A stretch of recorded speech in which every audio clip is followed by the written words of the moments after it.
मित्रांनो, लग्नाची बेडी या मालिकेच्या आजच्या भागामध्ये राघव सिंधूचा आता खूप खूप कौतुक करत असतो आणि म्हणतो, खरंच मला ना तू माझी बायको असल्याचा खूप अभिमान वाटतो. आणि तो अभिमान का वाटतो ना, हेही मी तुला सांगतोय सिंधू. कारण मी आतमध्ये तिथे जेलमध्ये होतो आणि परिस्थिती आपल्या हाताबाहेर होती. घरी सर्वजण अगदी टेन्शनमध्ये होते. तरीही माझा विश्वास होता की तू नक्कीच घरी सगळं व्यवस्थित हँडल करत असशील आणि लवकरात लवकर मला तेथून बाहेर सुद्धा काढशील. आणि बघ ना, आता मी इथे स्वतःच्या घरात सुद्धा बसलोय. आपल्याच घरात बसून इथे मी तुझ्याशी बोलतोय. या सगळ्या कारणांसाठी मनापासून थँक्यू. त्यावेळी सिंधू म्हणते, राघव, मी जे केलं ना ते आपल्यासाठी, आपल्या फॅमिलीसाठी केलं, पण तुम्ही हे असं थँक्यू म्हणून मला खूप पर्क करताय हा. त्यावेळी आता राघव म्हणतो, असं नाहीये सिंधू, अगं मी तुला पर्क करत नाहीये की कर्तबगार बायको असेल तर तिचं कौतुक तर करायला हवंच ना, म्हणून मी तुला असं बोलतोय. आणि तुला एक गोष्ट अगदी खरी खरी सांगू का, म्हणजे तू डॉक्टर आहे, अगदी खूप चांगले डॉक्टर आहेस. हे पेशंट्स तुझ्याकडे येऊन अगदी पटकन बरे होतात, सर्व प्रॉब्लेम्स त्यांचे अगदी सॉल्व्ह होतात. पण तू एक खूप चांगली अशी अंडर कव्हर एजंट सुद्धा झाली असती. त्यावेळी सिंधू हसते आणि म्हणते, राघव तुम्ही हे काय म्हणताय. मग आता राघव म्हणतो, अगं खरंच, कारण तू ज्या प्रकारे गोष्टी हँडल करतेस ना, ज्या बारकाईने गोष्टी हँडल करतेस, त्या हँडल करून गोष्टी सॉल्व्ह करतेस, आय एम शुअर तू खूप एक चांगली अंडरकव्हर एजंट सुद्धा झाली असती. आणि तुझ्या या हिमतीला, या धैर्याला, तुझ्या या ब्रेवरीला माझा असा मनापासून सॅल्यूट. असं म्हणून राघव आता सिंधूचं कौतुक करताना अजिबात थकत नाही. पुढे आता तो म्हणतो, आता तू खऱ्या अर्थाने शूर बाबांची शूर लेक शोभलीस.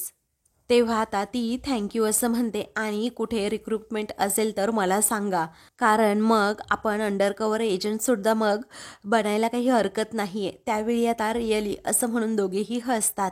त्यावेळी आता सिंधू म्हणते, जोकचा पार्ट, पण मधुला तिच्या बिळातून आता बाहेर यावंच लागेल राघव. आणि एकदा का ती बाहेर आली ना राघव बिळातून, मग तिला आपण सर्वांनी रंगेहात पकडायचं.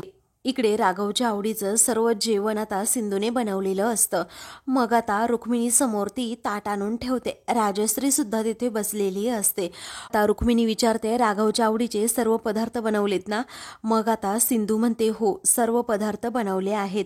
त्यावेळी आता हा सगळा त्रास आपल्याला त्या मधूमुळे भोगावा लागतोय आणि राघवला जी शिक्षा मिळाली ना, ती सगळी शिक्षा या मधूमुळे भोगावी लागते. आपण अजिबात तिला सोडायचं नाही, असं आता रुक्मिणी सिंधूला म्हणते. वेळी सिंधू म्हणते, काळजी करू नका मोठ्या काकू, मी आता काय काय करते ना ते तुम्ही बघाच, कारण आता त्या मधूमुळे माझ्या राघवला, माझ्या घरच्यांना खूप त्रास झालाय. मग आता राजश्री म्हणते, आता पुरेवर का, कारण माझ्या राघवला भूक लागली असेल बिचारा, आजपर्यंत जेलमधलंच अन्न खात होता, कसं वाटलं असेल त्याला ते खाताने. आपण आज सर्वजण एकत्र आहोत ना, मग सगळेजण अगदी आनंदाने एकत्र सुखात जेवण करूयात. त्यावेळी सिंधू म्हणते की खरं आहे, कारण मोठी लढाई लढण्या अगोदर क्षणभर सर्वांनाच विश्रांती हवी असते, ज्याने शरीराला आणि मनालाही आराम मिळतो. तसंच आपलं आहे, कारण आपल्याला खूप मोठी लढाई लढायची आहे आणि म्हणूनच आपल्याला थोडा आराम मिळावा, म्हणूनच हा बेत केलाय. आता सिंधू म्हणते, आई जा तुम्ही राघवला जेवणाचं ताट घेऊन. मग आता राजश्री म्हणते, नको अगं सिंधू, हे बघ, मी जरी माझ्या राघवसाठी जेवण बनवलं असेल ना, तरीही आज हक्क फक्त तुझा, तू स्वतःच्या हाताने माझ्या राघवला जेवण भरव. तेव्हा आता सिंधू म्हणते, नको ना आई, तुम्ही जा की प्लीज. त्यावेळी आता राजश्री म्हणते, सिंधू जा बाळा, आणि तू भरव तुझ्या नवऱ्याला आता. तेव्हा ठीक आहे असं आता सिंधू म्हणते आणि जेवणाचं ताट घेऊन चाललेली असते. दुसरीकडे मधू आता सीसीटीव्ही कॅमेरामधून सगळ्या काही घरच्यांच्या हालचाली पाहत असते, नक्की यांचं काय चाललंय. मग आता ती समोर पाहते तर एक जेवणाचं मस्त असं ताट वाढलेलं असतं.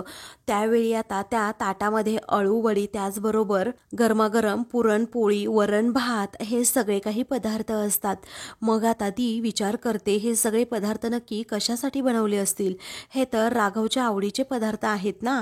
आणि अजून एक गोष्ट, या सगळ्याजणी अशा गप्पा का मारत असतील, राघव गेला आहे, मग यांना आनंद झाला आहे की की काय? त्यानंतर ती म्हणते याचा अर्थ राघव जिवंत असेल का? आता असं म्हटल्याबरोबरच तिला स्वतःला धक्का बसतो, कारण आता राघवच्या आवडीचे सर्व पदार्थ सिंधूने बनवलेले असतात आणि त्यामुळेच आता राणीला संशय आलेला असतो. मग आता राणी म्हणते की अगं सिंधू, तू हे सगळं काही करून ना माझं काम अगदी सोपं केलंय. राघव जिवंत असताना तू त्याला घरात लपवलंय ना, मग अजूनच माझं काम सोपं झालं. असं म्हणून ती आता मामाला कॉल करते. दुसरीकडे सिंधू अगदी प्रेमाने आपल्या राघवला रूममध्ये बसून घास भरवत असते. तेव्हा सिंधू आता राघवला घास भरवता भरवता म्हणते, राघव, आज तुमच्या आवडीचे सर्व पदार्थ आम्ही बनवलेत हा. मी सर्वांनी मिळून आज स्वयंपाक बनवलाय. तेव्हा आता ती सांगत असते, वरण भात आईंनी केला, रुक्मिणी काकूंनी अळूवडी बनवली, पुरणपोळी मी आणि रेशमाने बनवली आणि भाजी ऋतुजा काकूने बनवली. तेव्हा राघव हसतो आणि म्हणतो, सिंधू, मी सुगंधावरूनच सांगू शकतो की कुणी कोणता पदार्थ बनवलाय. असं म्हणून तो तिला थँक्यू सो मच असं म्हणत आभार मानतो. तेव्हा पुढे आता तो म्हणतो, आभार तुमचे सगळ्यांचे की तुम्ही माझ्यासाठी एवढी मेहनत घेतली. तेव्हा सिंधू म्हणते, राघव प्लीज, सांनी मला असं घरचं जेवण करून खूप छान वाटतंय. तेवढ्यातच आता श्रीकांत वकील आता तिथे येतो आणि खिडकीतून सगळं काही पाहण्याचा प्रयत्न करतो, ऐकण्याचा प्रयत्न करतो. नक्की राघव आतमध्ये आहे का, ही खात्री खरं तर त्याला करून घ्यायची असते. काही वेळानंतर आतमध्ये राघव सिंधूला सांगत असतो, तुला एक सांगू का सिंधू, मी पहिल्यांदा कामाला प्राधान्य दिलं. माझी नोकरी म्हणजे माझ्यासाठी सगळं काही, असं मी अगोदरपासूनच तत्व ठेवलं होतं. मी कधीही कायदा मोडला नाही आणि कधीही लाज घेतली सुद्धा नाही. माझ्या सिनियर्सने भरभरून कौतुक केलं आणि डिपार्टमेंट सुद्धा माझ्यावर खूप खुश होतं. आणि आता बघ ना, त्यांनीच मला मृत घोषित केलंय. माझं असं अस्तित्वच नाहीये. या सगळ्यावरून मला एक गोष्ट मात्र समजलीये की फार विचार करायचा नसतो. प्रत्येक जी मुवमेंट येते ना, ती एन्जॉय करायची असते. कोणत्याच गोष्टीचा जास्त विचार करणं आपल्याला महागात पडू शकतं. कारण आपल्यासमोर जी फेज आहे ना, ती एन्जॉय करा आणि आयुष्य जगा. कारण प्रत्येक गोष्ट घडते ना, त्यामागे काही ना काही कारण हे असतंच. आता श्रीकांत वकील डोकावून पाहण्याचा पूर्णपणे प्रयत्न करत असतो, परंतु त्याला काहीही दिसत नाही. पुढे आता राघव म्हणतो, मधू, हे जे काही गेम खेळतीये ना आपल्याबरोबर, तिचा तो गेम आणि आपलं हे जेवण मी दोन्हीही एन्जॉय करतोय. त्यावेळी आता सिंधू राघवला घास भरवत म्हणते की राघव, ही फक्त सुरुवात आहे, हळूहळू तुम्ही प्रत्येक गोष्ट आता एन्जॉय करणार. आता श्रीकांत हा सारखा सारखा खिडकीतून पाहत असतो आणि मनात विचार करतो की मधुराणी बोलत होती, राघव हा घरातच असणार आहे, कारण मला बोलणं तर ऐकू येते कुणाचं तरी, पण आता राघव रत्नपारखी बघ, हीच ती वेळ आणि हाच तो क्षण. आता हा श्रीकांत धर्माधिकारी वकील आहे ना, तुला एक्सपोज करणारच, कारण कायद्यात राहाल तरच फायद्यात राहाल. तर श्रीकांत हा लगेच मोबाईल काढतो आणि राघवचा व्हिडिओ काढून घेत असतो, परंतु राघवची त्याच्याकडे पाठ असल्यामुळे त्याला व्यवस्थित समजत नाही की व्हिडिओ कसा काढावा. तरीही तो मोबाईल धरून उभाच राहतो आणि सिंधू आता जेवण भरवत असताना अचानक तिचं लक्ष हे आता श्रीकांत धर्माधिकारी याच्याकडे जातं आणि तिला प्रचंड धक्का बसतो. राघव आता एकदम मागे वळून पाहणार असतो, कारण सिंधू आता अशी घास भरवायची थांबलेली असते. त्यावेळी आता राघव हा म्हणतो, काय झालं सिंधू, तू अचानक अशी का थांबलीस? तेव्हा श्रीकांत धर्माधिकारी मागे आहे असं म्हणून सिंधू आता राघवला मागे पाहू देत नाही. इकडे आता श्रीकांत म्हणतो, अरे राघव, मागे पाहत होता ना, एकदा बघ ना, जरा एकदा बघ, म्हणजे तुला मला एक्सपोज करता येईल. तो व्हिडिओ काढण्यासाठी किंवा राघवचा एका क्षणी तरी त्या व्हिडिओमध्ये चेहरा येण्यासाठी त्याची धडपड सुरू असते. सिंधू म्हणते की राघव, अजिबात मागे बघायचं नाही हा, कारण श्रीकांत धर्माधिकारी आहे मागे. त्यावेळी आता याचं काय करायचं बरं, असं आता लगेच सिंधू विचारत असते.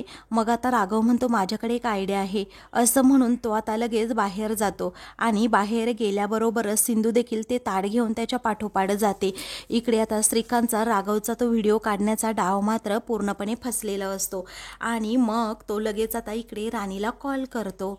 तेव्हा कॉल रिसीव करत, मामा काय झालं असं मधुराणी आता विचारत असते. मामा म्हणतो, हे बघ, पटकन फुटेज चेक कर, तू असं बोलण्यामध्ये वेळ घालवू नकोस. मग आता ती म्हणते, हो ठीक आहे मामा, करते हा फुटेज चेक, असं म्हणून ती फोन ठेवते. ती आता पाहते तर हॉलमधून आता हेल्मेट घातलेला एक मुलगा, म्हणजे तोच राघव, जात असतो. मग आता मधू म्हणते, मामा फोन चालू ठेव हा, आणि मी तुला सांगतेय त्यावेळी आता मामा फोन चालू ठेवतो आणि म्हणतो, आज काहीही झालं ना तरी मी राघवला एक्सपोज करणारच, रंगेहात पकडणारच. मग आता मधू ही म्हणते, मामा थांब थांब, अरे तो बघ ना तिथून हॉलमधून जातोय. आणि ती सिंधू त्याच्याकडे चावी देतीये. हे बघ मामा, अजिबात त्याला सोडू नकोस, तो पळून जाता अजिबात कामा नाही. तेव्हा मामा आता तिला धीर देतो आणि म्हणतो, तू आता काळजी करूच नको ग मधुराने, मी बघ त्याला आता कशी अद्दल घडवतो आणि कसा घरच्यांसमोर आणि पोलिसांसमोर फरफटतच ओढून नेतो ते. कारण त्याचं आता खूप झालं, बस झालं. ती सिंधू चालाक आहे, तिला असं वाटतं ना, तिच्याकडे मी बघतो जाता. इकडे त्या दोघांचं सर्व लक्ष हे राघवकडे असतं. CCTV फुटेज चेक करून आता मधू सगळ्या काही राघवच्या हालचाली, सिंधूच्या हालचाली या श्रीकांतला सांगत असते. श्रीकांत त्याप्रमाणे आता प्लॅन करत असतो. मग आता तो लगेच पुढे घरासमोर येऊन उभा राहतो. इकडे सिंधू आणि राघव मात्र घराबाहेर आलेले असतात आणि घराबाहेर आल्यानंतर सिंधू राघवला म्हणते, व्यवस्थित जा, सांभाळून जा हा. ठीक आहे असं आता राघव हा सिंधूला म्हणतो. आणि त्यानंतर राघवने हेल्मेट तर घातलेलं असतं. तो आता बाईकवर बसतो. सिंधू त्याला बाय करते. मग राघव तिथून जाऊ लागतो. श्रीकांत आता समोरून येतो. राघव गाडी थांबवतो आणि मग त्याच्याकडे पाहतच राहतो. तेव्हा श्रीकांत म्हणतो, राघव, अरे तुला काय वाटलं, तू कुठे पळून जाशील आणि मला समजणार नाही का? अरे मी तर तुला आता रंगे हातच पकडणार आहे, बघ तू हेल्मेट काढ बरं अगोदर. तेव्हा सिंधू आता घाबरतच जरा पुढे येते, राघवकडे पाहू लागते. राघव आणि ती एकमेकांकडे पाहतच राहतात. मग आता श्रीकांत सारखा सारखा त्याला फोर्स करू लागतो की अरे काढणार आहे ते हेल्मेट. पण आता राघव ऐकायला तयारच नसतो. तेव्हा श्रीकांत म्हणतो, हेल्मेट काढ, अरे माझ्याकडे फार वेळ नाहीये. तेव्हा सिंधू आता रागातच विचारते, तुम्ही इथे कशासाठी आले आहात? तेव्हा श्रीकांत आता विचारतो, काय तू काय विचारतेस ग मला, कशासाठी आला आहात म्हणजे? तू जरा गप्प बसशील का? मी याच्याशी बोलतोय, त्यामुळे तू आता मध्ये बोलू नकोस. पुढे आता श्रीकांत म्हणतो, अगोदरच राघव तुझ्यावर 2 आरोप आहेत. एक म्हणजे मधुराणीचा तू खून केलास आणि दुसरा म्हणजे तू हॉस्पिटलमधून पळून गेलास आणि हॉस्पिटलमधून तुला पळून नेलं म्हणून सिंधू सुद्धा गुन्हेगार आहे आणि आता तर तिलाही अटक होणारच आहे. हे बघ सिंधू, मी तुला काय म्हणालो होतो की कायद्यात राहशील तर फायद्यात राहशील. आता तू राघवला सोडवण्यासाठी कितीही प्रयत्न कर, पण मी नेहमी तुझ्यापेक्षा एक पाऊल हा पुढेच असेल, तुझे सर्व डाव हाणून पाडायला. तेव्हा सिंधू आता खूपच घाबरते, काय करावं तिला सुचत नाही. तेव्हा आता राघव हेल्मेट काढतोस की मी काढू असं श्रीकांत सारखा फोर्स करू लागतो. त्यावेळी सिंधू प्रचंड घाबरते. अरे राघव, हेल्मेट काढतोस ना असं आता श्रीकांत सारखा सारखा विचारतो. तेव्हा आता राघव हेल्मेट काढू लागतो. श्रीकांत हा खूपच खुश होतो, कारण आता तो राघवला फायनली एक्सपोज करणार असतो. परंतु आता जेव्हा राघव हा हेल्मेट काढतो तर तो राघव नसतोच, मुळात दुसरा कोणीतरी तो मुलगा असतो. तेव्हा ते पाहताच श्रीकांतच्या पायाखालची जमीनच सरकते आणि मग आता तो पूर्णपणे घाबरतो, त्याला आश्चर्य वाटतं. तेव्हा आता तो विचारतो, तू कोण आहेस रे आणि तुझं नाव काय आहे? तेव्हा तो मुलगा म्हणतो की माझं नाव अभिमन्यू आहे. तेव्हा तू इथे काय करतोस असं आता श्रीकांत विचारतो. त्यावेळी हिच्याबरोबर काय करतोस इथे, तू त्या रूममध्ये काय करत होतास? त्यावेळी आता सिंधू म्हणते, तो माझा भाऊ आहे आणि माझा भाऊ माझ्या घरी येऊच शकतो ना, की त्यासाठी सुद्धा आता तुमच्या परमिशनची गरज आहे? तेव्हा तू खोटं बोलत आहेस सिंधू, तू असं करू शकत नाही. राघवला या घरात कुठे लपवून ठेवलंय ते अगोदर सांग, असं श्रीकांत सारखा सारखा विचारत असतो. तेव्हा सिंधू म्हणते, हे बघ अभिमन्यू, तू आता जायला निघ, बहिणीला सांग हा मी विचारलं म्हणून. तेव्हा अभिमन्यू ठीक आहे असं म्हणतो आणि पुन्हा हेल्मेट घालून तो जायला निघतो. त्यावेळी आता तो अभिमन्यू तेथून गेल्यानंतर सिंधू खूपच चिडते आणि म्हणते, काय हो तुम्ही बरे आहात ना, की सतत आपलं राघव राघव करत राहायचं? माझ्या नवऱ्याला माझ्या पासून दूर केलं तर केलं आणि माझ्या वडिलांना त्यांच्या मुलापासून लांब केलं, माझ्या घरच्यांना त्यांच्या मुलापासून लांब केलं. आता आणखी काय हवंय तुम्हाला, का आलात तुम्ही इथे? तेव्हा आता गप्पा बैस, अजिबात कांगावा करू नकोस, आता रागातच श्रीकांत तिला म्हणतो. आणि राघवला घरात कुठे लपवलं आहेस ना ते सांग फक्त. त्यावेळी तुमच्याकडे काय पुरावा आहे असं आता सिंधू विचारते की राघव जिवंत आहे याचा काय पुरावा, मला एक द्या ना पुरावा तुम्ही. मग आता घरामध्ये सगळं राघवच्या आवडीचं जेवण बनवलंय, वरण भात, पुरणाची पोळी, वांग्याची भाजी, आळू वडी, हे सगळं जेवण कुणाच्या आवडीचं आहे? राघवच्या आवडीचं. अरे त्याला जाऊन काही दिवसच होत आहेत आणि तुम्ही घरामध्ये गोडाधोडाचं पंचपक्वान्न करताय. तुम्ही नक्की कुणाला फसवताय, बोला ना पटकन, असं रागात जाता श्रीकांत विचारतो. मग सिंधूला प्रचंड धक्का बसतो की यांना कसं समजलं असेल. तेव्हा माझ्या प्रश्नाचं अगोदर उत्तर दे की दातखिळी बसली तुझी, असं श्रीकांत पुन्हा पुन्हा विचारतो. मग आता सिंधू जरा घाबरतेच की यांचा काहीतरी डाव असणार आहे. सिंधू विचारते, तुम्ही काय धमकी देताय का आम्हाला, पाळत ठेवताय का आमच्यावर? हे पहा शकुनी मामा, तुम्ही जे काही करताय ना ते पूर्णपणे चुकीचं आहे, बरोबर नाहीये. आणि तुम्ही जर असंच वागत राहिला ना तर मी पोलिसांमध्ये तक्रार करेल की तुम्ही आमच्यावर पाळत ठेवताय म्हणून. तेव्हा श्रीकांत आता रागातच म्हणतो, असं आहे का, पण मी नक्कीच शोधून काढेन, तू काहीही कितीही रागवलं लपव ग. मी नाही शोधून काढलं ना तर माझं नाव श्रीकांत धर्माधिकारी नाही लावणार. त्यावेळी आता मामा जेव्हा रागातच तेथून जातो, कारण मामाचा प्लॅन हा सिंधूने हाणून पाडलेला असतो. काही वेळानंतर आता सिंधू तेथेच उभी राहते आणि म्हणते की घरात राघवच्या आवडीचं जेवण बनवलं, यांना कसं समजलं. आणि त्याचबरोबर या शकुनी मामांनी काय केलं की घरातून राघव हे हेल्मेट घालून निघालेत, तर यांना कसं समजलं कळतच नाहीये. काहीतरी गडबड असल्याचा तिला दाट संशय येऊ लागतो. आता हे सगळं शोधून काढायलाच हवं असं ती आता म्हणते. त्यानंतर आता लगेच मामा मागे जातो, दुराणीला कॉल करत म्हणतो, अगं मधू तुला एक सांगू का, तो माणूस राघव नव्हताच. तेव्हा मधू म्हणते, हे कसं शक्य आहे मामा. तेव्हा मामा म्हणतो, अगं सिंधू आहे ना ती खरंच तू म्हणतेस ना त्याच्यापेक्षा जास्त चालाक आहे. तेव्हा आता मधू म्हणते, मी तुला या अगोदरच वॉर्न केलं होतं, बरं तू अगोदर घरी ये मग आपण बोलूयात. तेव्हा मामा हो असं म्हणून आता फोन ठेवतो. तर मधूला आता खूप टेन्शन आलेलं असतं, नक्की काय झालं असेल, नक्की हा राघव कुठे लपला असेल. त्यानंतर आता सिंधू आणि राघव रूममध्ये येतात. रूममध्ये आल्यानंतर आता सिंधू म्हणते, राघव खरंच तुम्ही कमाल आहात, खरंच खूप मोठी कमाल केली तुम्ही. त्या श्रीकांतचा डाव बरोबर उधळून लावला, असंच आपल्याला आता करायचंय. मग आता राघव सिंधू एकदम शांत होतात. त्यांना आठवतं की कशाप्रकारे राघवला समजलं श्रीकांत पाहतोय, तर त्यांनी एक युक्ती केली आणि पटकन अभिमन्यूला बोलवून घेतलं आणि राघवचे कपडे घालायला दिले आणि त्याचबरोबर त्याला बाईकवर पाठवलं आणि बरोबर श्रीकांतची दिशाभूल करून त्याला त्याचाच प्लॅन हाणून पाडला. आता असं आठवल्यानंतर राघव हा सिंधूकडे पाहतच राहतो. तर सिंधू देखील गालात हसते आणि म्हणते की खरंच तो श्रीकांत ना खूप पुढे गेला आहे आणि तुम्हाला शोधण्यासाठी काहीही करू शकतो. पुढे आता सिंधू म्हणते, राघव हे कसं शक्य आहे, आपण घरामध्ये तुमच्या आवडीची पुरणपोळी केली होती, वांग्याचं भरीत केलं होतं, त्यांच्यापर्यंत ही इन्फॉर्मेशन पोहोचतीच कशी काय. आणि जेव्हा श्रीकांत हा बाहेर उभा होता तेव्हा तुम्ही घराबाहेर जाणार आहात, तुम्ही हेल्मेट घातलं होतं, हे त्यांना समजलंच कसं. तेव्हा राघव विचार करतो आणि म्हणतो, सिंधू यामध्ये 2 शक्यता आहेत. पहिली शक्यता म्हणजे आपल्या घरातील कोणीतरी व्यक्ती हे सगळी माहिती त्याला पुरवत असेल किंवा आपल्या घरामध्ये CCTV कॅमेरे प्लॅन्ट केले असू शकतात. मग आता सिंधू म्हणते, राघव दुसरी शक्यता नाकारता येत नाहीये, कारण आपल्या घरातील कोणीही व्यक्ती त्याला कधीही काही सांगू शकत नाही. राघव म्हणतो, हो बरोबर आहे सिंधू तुझं, मला सांग आत्ता एवढ्यामध्ये आपल्या घरात कुणी आलं होतं का.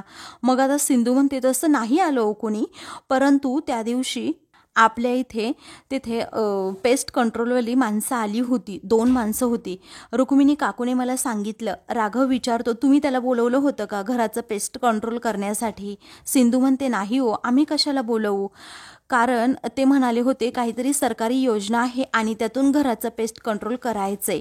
मग आता राघव म्हणतो, हेच इथे चुकलं, ती माणसं सरकारची नव्हती, महानगरपालिकेने पाठवली नव्हती, ती श्रीकांत आणि मधूचा तो प्लॅन होता घरामध्ये CCTV कॅमेरे बसवण्यासाठी. आता ते CCTV कॅमेरे कुठेही बसवलेले असू शकतात, सिंधू आपल्याला ते शोधून काढायचे आहे, खूप अलर्ट राहायला हवं, असं जेव्हा आता तो म्हणतो तेव्हा सिंधू म्हणते, हो राघव आपण शोधूयात नक्की. मग आता आपण CCTV कॅमेरे शोधतोय ही गोष्ट कुणाला कळता कामा नये असं राघव म्हणतो. सिंधू म्हणते, हो राघव आलं माझ्या लक्षात, मी करेल सगळं हँडल. त्यानंतर सिंधूने आता सर्वांना सांगितलेलं असतं की घरामध्ये CCTV कॅमेरेज आहेत आणि मग राघवला जे काही जेवणाचे मेन्यू केलेले असतात त्याबद्दल सर्वजणी आता घरातच बोलत चाललेले असतात. आपापल्या रूममध्ये सर्वजणी आता जाणार असतात. तेवढ्यातच सिंधूचं लक्ष आता समोर जातं. ती आता लगेच मागे वळून पाहते आणि म्हणते, अगं रेश्मा ऐक ना, अगं गॅसवर दूध ठेवलंय तेवढं बघ ना गं. मग आता रेश्मा हो असं म्हणते आणि लगेच लगेच मागे जाते. त्याच वेळी आता सिंधू सर्वांना इशारा करते आणि मी माझ्या रूममध्ये असल्याचं सांगते. तेव्हा आता सर्वांना समजतं की गडबड आहे इथे. म्हणूनच सिंधू म्हणते, मी माझ्या रूममध्ये जाऊ का आता रुक्मिणी काकू? मग आता रुक्मिणी म्हणते हो. त्यावेळी आता लगेच ती रूममध्ये जाते. दुसरीकडे मधू आता सर्वांना पाहत असते आणि म्हणते, राघवला आम्ही एक्सपोज करणार होतो. हे समजल्यानंतरही कुणाच्या चेहऱ्यावर काळजी का दिसत नाही मला कळतच नाही. तर आता मित्रांनो, पुढील भागामध्ये सिंधू ही आता कमिशनर साहेबांकडे येत रडतच तक्रार करू लागते. आमच्या घरामध्ये पाळत ठेवली जातीये आणि आमच्या घरामध्ये CCTV कॅमेरे बसवले आहेत. त्यानंतर कमिशनर साहेब आता लगेच श्रीकांतला धमकी देतात आणि म्हणतात, इथून पुढे तुम्ही रत्नपारखी कुटुंबाच्या 5 किलोमीटर अंतरावर दिसता कामा नये. तेव्हा सिंधू आता गालातच हसते. तर दुसरीकडे मधू आता रागातच म्हणते, मामा अरे तुला त्यांच्या घराजवळ फिरकण्याची सुद्धा परमिशन नाही. आता ना तू माझ्या काही उपयोगाचाच नाहीयेस. आता इथून पुढे जे काही करायचं असेल ना ते फक्त मी करेल. सिंधू घरी जाते आणि म्हणते, मी तुझे सर्व मोहरे मारले आहे मधू. आडून आडून तू खूप वार केलेस ग, पण आता तुला समोर यावंच लागेल. अशाच मालिकेंचे पुढील भाग पाहण्यासाठी चॅनलला सबस्क्राईब करा.